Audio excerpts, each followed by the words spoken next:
This crime is the most fiendish, cold-blooded, inexcusable case the world has ever known.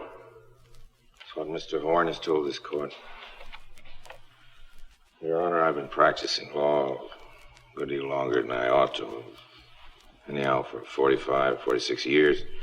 During all that time, I've never tried a case where the state's attorney did not say it was the most cold-blooded, inexcusable case ever.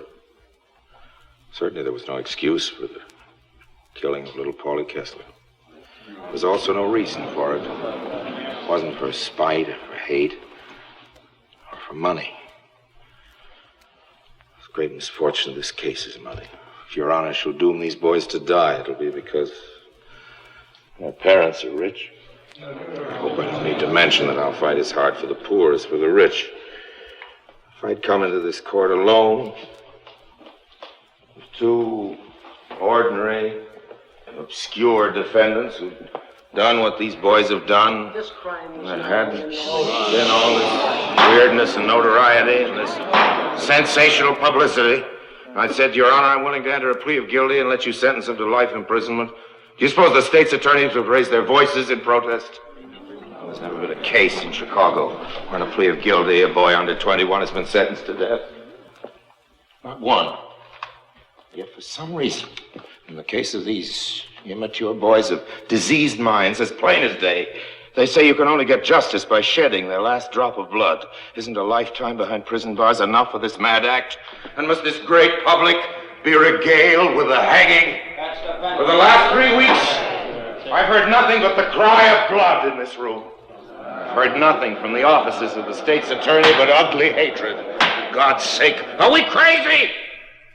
If you hang these boys, it will mean that in this land of ours, a court of law could not help but bow down to public opinion. As cruel a speech as he knew how to make, the state's attorney has told this court that we're pleading guilty because we're afraid to do anything else. Your Honor, that's true. So, of course, I'm afraid to submit this case to a jury where the responsibility must be divided by 12. No, Your Honor. If these boys must hang, you must do it. It must be your own deliberate, cool, premeditated act. The state's attorney has laughed at me for talking about children's fantasies, but what does he know about childhood? What do I know? Is there any one of us who hasn't been guilty of some kind of delinquency in his youth? How many men are there here today, lawyers and congressmen, judges, and even state's attorneys, who haven't been guilty of some kind of wild act in youth? And if the consequences didn't amount to much and we didn't get caught, that was our good luck. But this was something different. This was the mad act of two sick children who belong in a psychopathic hospital. Do I need to argue it? Is there any man with a decent regard for human life and the slightest bit of heart that doesn't understand it? We're told it was a cold-blooded killing because they planned and schemed. Yes, but here are officers of the state who for months have planned and schemed and contrived to take these boys' lives. Talk about scheming. Your Honor, I've become obsessed with this deep feeling of hate and anger. I've been fighting it, battling with it till it's fairly driven me mad. What about this matter of crime and punishment anyway? Through the centuries, our laws have been modified. Till now, men look back with horror at the hangings and killings of the past. It's been proven that as the penalties are less barbarous, the crimes are less frequent. Do I need to argue with Your Honor that cruelty only breeds cruelty? That every religious leader who's held up as an example has taught us that if there's any way to kill evil, it's not by killing men. And if there's any way of destroying hatred and all that goes with it, it's not through evil and hatred and cruelty. It's through charity, love, understanding. This is a Christian community, so-called.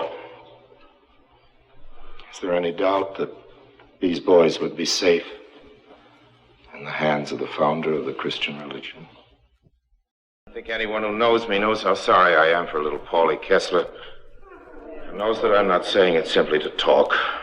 Artie and Judd enticed him into a car, and when he struggled, they hit him over the head and killed him. They did that. They poured acid on him to destroy his identity and put the naked body in a ditch. And if killing these boys would bring him back to life, I'd say, let them go. And I think their parents would say so, too. Neither they nor I would want them released. They must be isolated from society. I'm asking this court to shut them into a prison for life. Any cry for more goes back to the hyena. It roots back to the beasts of the jungle. It's no part of man. This court is told to give them the same mercy that they gave their victim. Your Honor, if our state is not kinder, more human, more considerate, more intelligent than the mad act of these two sick boys, then I'm sorry that I've lived so long. I know that any mother might be the mother of little Paulie Kessler, who left home and went to school, never came back. I know that any mother might be the mother of Heidi Strauss, Judd Steiner. Maybe that in some ways these parents are more responsible than their children. I guess the truth is that all parents can be criticized. And these might have done better if they hadn't had so much money. I do not know. The state's attorney has pictured the putting of the poor little dead body in the ditch. But, Your Honor, I can only think now of taking these two boys, 18 and 19, penning them in a cell, checking off the days and hours and minutes until they're wakened in the gray of the morning and led to the scaffold.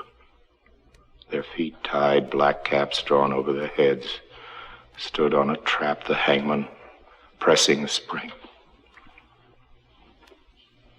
I can see them fall through space. I can see them stopped by the rope around their necks. It would be done, of course, in the name of justice. Justice. Who knows what it is? Do I know? Does Your Honor know? Can Your Honor tell me what I deserve? Can Your Honor appraise yourself and say what you deserve? Do you think you can cure the hatreds and maladjustments of the world by hanging them? Mr. Horn says that if we hang Hardy and Judd, there'll be no more killing. The world has been one long slaughterhouse from the beginning until today. And the killing goes on and on and on. Why not read something? Why not think instead of blindly shouting for death? Kill them. Because everybody's talking about the case. Because their parents have money. Kill them. Will that stop other sick boys from killing? No. It's taken the world a long, long time to get to even where it is today. Your Honor, if you hang these boys, you turn back to the past. I'm pleading for the future. Not merely for these boys, but for all boys, for all the young. I'm pleading not for these two lives, but for life itself. For a time when we can learn to overcome hatred with love. When we can learn that all life is worth saving. And that mercy is the highest attribute of men. Yes, I'm pleading for the future. In this court of law, I'm pleading for love.